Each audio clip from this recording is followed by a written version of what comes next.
Hello everybody, welcome back to my channel. If you're new here, this is my channel called Sherelle Thinks, where I talk about all things health anxiety related. So if you are new, please do subscribe so you can keep up to date with my videos, and give this video a big thumbs up at the end if you enjoyed it. So what I want to speak about in this video is something that I've spoken about many times. In fact, my first video on this channel was about lymph nodes. So I've spoken about it quite a bit, but the reason why I've sort of sparked this kind of idea to do another video today is that so far this morning I've had 3 of my health anxiety coaching clients, and they were all worries about lymph nodes. And I started to think about my own journey and how this is exactly how my health anxiety journey started in the beginning, is that I found a bean-sized lymph node in my groin and completely spiraled, and well, the rest is history. But what I wanted to kind of talk about in this video is why you absolutely need to stop checking them. And I know that's really hard to hear, because when you're in the thick of it, all you want to do is check it. You want to make sure that it's not growing, that it's not changed. And also your mind completely plays tricks with you. So you might feel it and feel resolved and feel okay. And then 5 minutes later, you're like, let me just check once more. So the thing is, first and foremost, lymph nodes are everywhere. You've got hundreds of them throughout your body. Your lymphatic system is very vast, okay? So they're everywhere. Now, you've got 3 areas where they are the most palpable, which is your neck, your groin, and your armpits. And the reason why you can feel them mostly there is because there's lots of clusters in those areas, first and foremost, and also because these are the areas with not a lot of fat on, so it's quite easy to kind of feel them in your neck, and it's quite easy to feel them in your groin and under your armpits. And if you search for them, you will find them. I even just doing that just then, I can feel one here on the side of my neck, right? And I've got them here, I've got them behind my ears, I've got them low down. So if you search for them, you're going to find them, which is going to make this fear and this worry times 10. So when I found the very first one in my groin, I then went searching for more, and I found them everywhere. And I found them in areas where you weren't supposed to find them. Like I found a small one along my collarbone, I found some in my stomach, and just, I found them everywhere because I was digging. And if you dig and dig and dig, you're going to find them. Now, the thing is, you shouldn't be touching them, poking them and prodding them in the first place, because if you're anything like me, when I was doing that, it was all of the time. I wasn't just feeling now and again, it was constant. And I aggravated it, made it angry, and it enlarged, right? So it got bigger because I basically made it swollen, which, as you can imagine, for me back then, when I was terrified that I had lymphoma, my brain took that as confirmation that I did in fact have lymphoma, when in actuality it's because I was poking this thing all day long that just isn't meant to be poked. They're not there to be messed with. You've got to leave them alone. So there's that's one reason why we absolutely need to stop checking. But another reason is that the more you check, the more you'll need to check. And then it's well, when does it end? When does it end? When do we stop checking? Because that reassurance circle becomes smaller and smaller and smaller and smaller. And we know that with OCD, the way that it works is that the more you do the compulsion, the stronger that compulsion gets, and the less effective it is at calming us down. So the more you check, it's not like the more that you check, the more reassured you get. It's the opposite. It has the opposite effect. So the more you check, the more you need to check. So then you're checking 24/7 and you can't cope. You can no longer sit with any kind of uncertainty or any kind of negative thought. So we're acting on every single impulse, every single time, right? And that aggravates the nervous system even more, and we get more worries, and then we just get ourselves into a complete state, which is where I was at with this when I was doing it. So the thing is with lymph nodes, right, is they are small, pea-sized, bean-sized little structures. They're smooth and they're movable. Now, when we say movable, it's not that if I find one here that I can push it around at my face. No, it's just it'll kind of wibble and wobble from side to side. Some of them move a little bit more depending on where they are. In your groin, you've got loads of ligaments and tendons and stuff, so they physically can't move as much as maybe some in your neck, or the ones in your armpit. The ones in your armpit seem to move quite a lot, just because I think there's a bit more space under there. So lots of people will find a movable small, smooth, pea or bean sized lymph node, and they say, I have found a swollen lymph node. But it's not swollen at all. That's normal. That's the size they're supposed to be. That is the size of them, right? So when a doctor is talking about a swollen lymph node, what they're talking about is something larger than that. So we're thinking something more cherry sized, grape sized, plum size, you know, that is a swollen lymph node, something where you can visibly see it.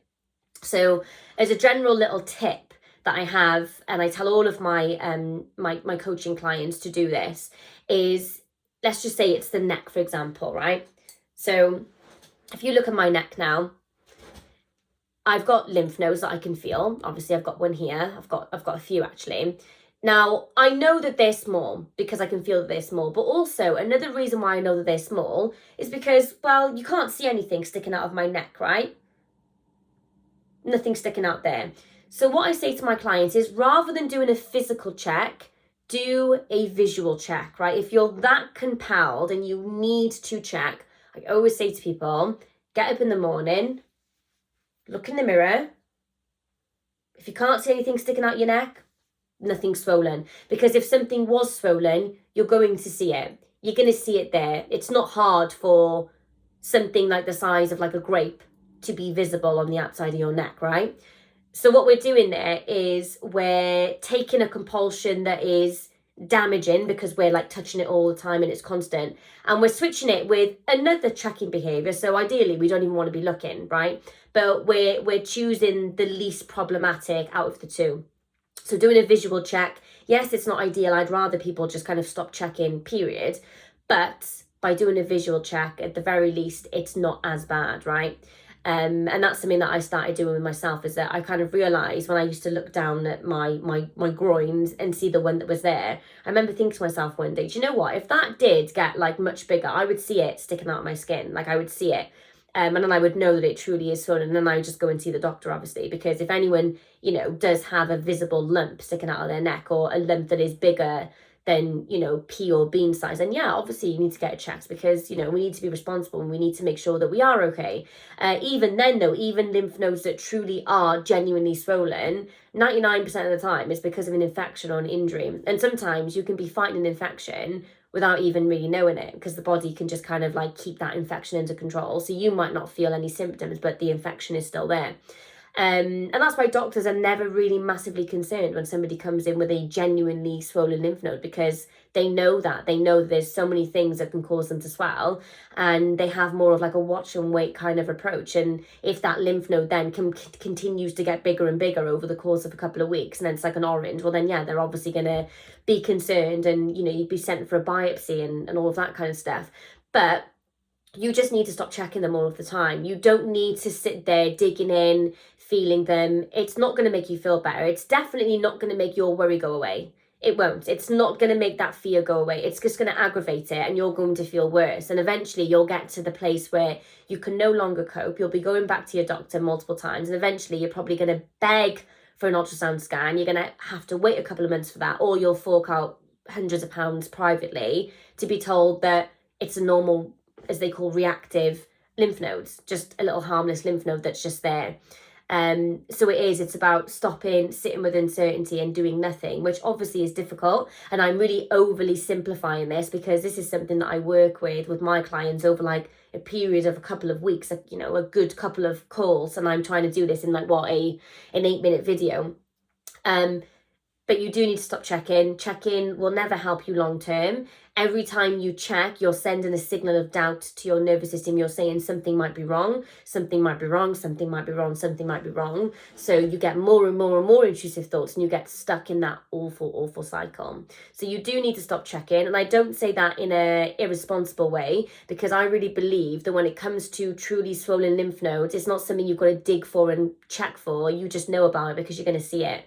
You're going to see it, or you're going to feel it, because you're going to feel it just like from doing your hair or something. It's just going to brush across your hand because it will be so large. So I don't believe, in the same way that it's advised for women to check their breasts once a month, for men to check their balls, all of that kind of stuff, I don't believe that we need to do that with lymph nodes. Like same with moles. Like, yeah, we should probably check our moles from time to time, and there are things that we should be checking, but I don't think we need to do a lymph node check, because I just think that if you're going to get a truly abnormal swollen lymph node, it's not going to be something you've got to look for. It's just going to be very much there. Other people are probably going to see it. And it's going to just be very apparent and obvious that there's something not quite right. So that's just my thoughts, guys. I just thought I'd do this video just because it was like 3 people in a row, and it made me sort of reflect on my own journey with this, and how terrified I used to be, and how much I was checking. Like, it was absolutely insane. It was beyond, like, I can't even explain to you how much I was checking. But if you found this video helpful, please give it a thumbs up. I always appreciate your likes and your comments and everything like that. And don't forget to subscribe.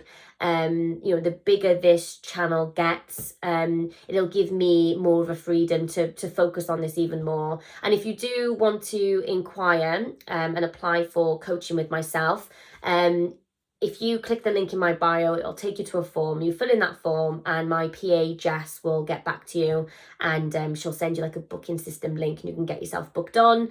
And the great thing about my new booking system is that there's no back and forth now about time zones. Is you just put your time zone in, and it all comes up in your own time, which is fab.